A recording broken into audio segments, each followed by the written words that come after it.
nasaan ang mga Filipino soldiers. Ayan. Yung iba kasi sila kay parang Military takeover naman ng Oo. ano bang gusto nyo? People power o martial law? Mga Huwag naman ganyan sana lakay, oo. So alamin natin kung ano ang tugon ng PNP dyan. At siyempre ang Campo Aguinaldo, Edniel, ha? Abay, kumusta ang Campo Aguinaldo ngayon? Kumusta ang Defense Secretary at AFP Chief of Staff General Browner? RS-52, Edniel Parosa, please come in. Lakay Sister L, batid ng Philippine National Police ang tinawag nitong klima ng politika sa gitna nitong tangkang pagsilbi ng arrest warrant ng International Criminal Court kay Senador Ronald Bato de la Rosa. Sa isang payag ngayong umaga, sinabi ni PNP Chief Police General Jose Melencio Dartatis Jr. na naranatili ang kanilang institutional readiness sa kahit anong senaryo. Ginawa ng Dartatis ng pahayag kasabay ng atas sa NCRPO na preserbahin itong seguridad sa paligid ng Senado. Maliwanag ang top cap, kailangan ng police presence sa lugar bilang proactive measure. Nasunod ka ng tensyon sa compound kagabi. Paalala naman ni Dartatis sa kanilang mga tauhan ang maximum tolerance at pagsunod sa umiiral na due process.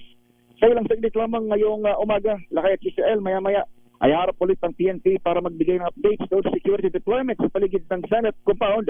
At syempre yung kanila na rin rason as to the implementation ng ICC warrant of arrest laban kay Senator Ronald de la Rosa. Gayon din lakay at CCL sa Campo Aguinaldo ay magkakaroon din ng pagharap sa media ngayong umaga rin at kabilang doon sa mga inaasahan ding itatanong ng mga mamahayag ay itong ang kasalukuyang security climate sa ating bansa. Pero kahapon na kayo sumulpot si Defense Secretary Gibo Teodoro sa Senado at nakapanayam din siya ng media lakay at kanyang binabanggit o kabilang doon sa mga naitanong sa kanya ay kung kumusta ba yung monitoring ng BND at of course the Armed Forces of the Philippines sapagkat meron ng mga malalaking paggalaw dyan sa both House of Congress. Isa na dyan yung ongoing impeachment proceedings kay Vice President Sara Duterte. Ang sinasabi ni Secretary Gibo Teodoro, wala naman silang nabomonitor ng mga malaking paggalaw, pagkilos in relation to the impeachment proceedings.